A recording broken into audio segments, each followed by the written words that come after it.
Hello, I'm Robert Frost, and this is my biography. On May 26, 1874, I was born in San Francisco.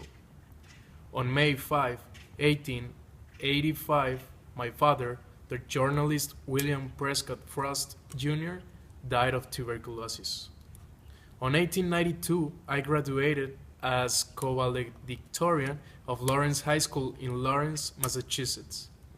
On November 8, 1894, my Butterfly, an Elegy, my first poem, was published.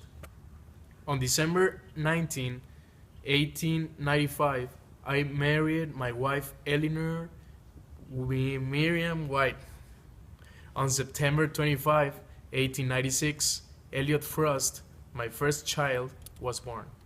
On September 1897, I enrolled at Harvard College. On 1899, I left Harvard. On April 28, 1899, my daughter Leslie was born. On July 8, 1900, Elliot, my son, died of cholera.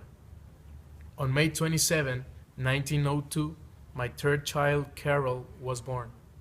On June 27, 1903, my daughter Irma was born. On March 29, 1905, Marjorie, my daughter, was born. On June 18, 1907, my daughter Eleanor Bettina, who sadly died just days later.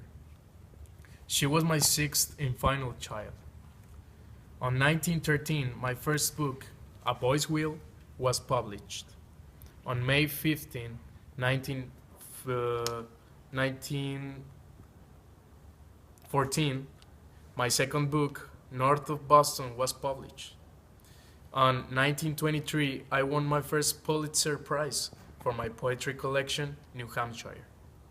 On September 7, 1929, my sister Jenny died. On 1931, I won my second Pulitzer Prize for my book, Collected Poems. On May 2, 1934, my daughter Marjorie died. On 1937, I won my third Pulitzer Prize for my poetry collection, A Further Range. On March 20, 1938, Eleanor, my wife, died. On 1939, I won the Ralph Waldo Emerson Fellow in Poetry. On October 9, 1940, Carol died. On 1943, I won my last Pulitzer Prize for my poetry collection, A Witness Tree. On January 29, 1963, I died. Robert Frost, Homeland, New England. A rural area in the northeastern part of the United States, famous for its natural beauty. The area is characterized by hills, mountains, lakes, and forests, farms, and small towns. In autumn, the area comes alive with the changing colors of the autumn leaves: red, orange, and yellow. Hiking in the woods is very popular New England sport, not only for the locals, but also for the many visitors that come all over the world, who come to enjoy the spectacular autumn scenery. His poems reflect the sights and sounds of the area, the sceneries of every day, and the natural patterns of New England speech. His poetry reflects his rural New England roots, but isn't limited to the region. He followed verse forms that were traditional but also pioneered is a unique rhythm in his poetry. Most of all, he introduced poetic use of everyday speech and vocabulary that make his poetry both modern and traditional, regional, and universal at the same time. Virtuous Images. Red Force paint a vivid picture of the skinny white barked trees that adorn much of the countryside in New England. Their trunks are remarkably flexible, a fact that gives this poem its realistic base. Children do, in fact, climb and swing on branches trees. Now we're going to talk about the frost style. The first one is colloquial language. He introduced poetic use of everyday speech and vocabulary. Imagery. His poems reflect the sights and sounds of the area, the essence of everyday life, and the natural periods of New England. Now, next is simile and metaphor. One aspect of Frost's style is his use of imagined similes and metaphors. A simile is a comparison between two unlike things using like or as.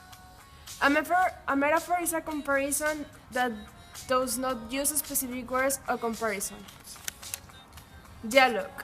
He arises from his extensive use of irony, the interplay between two meanings, and a struggle between two voices.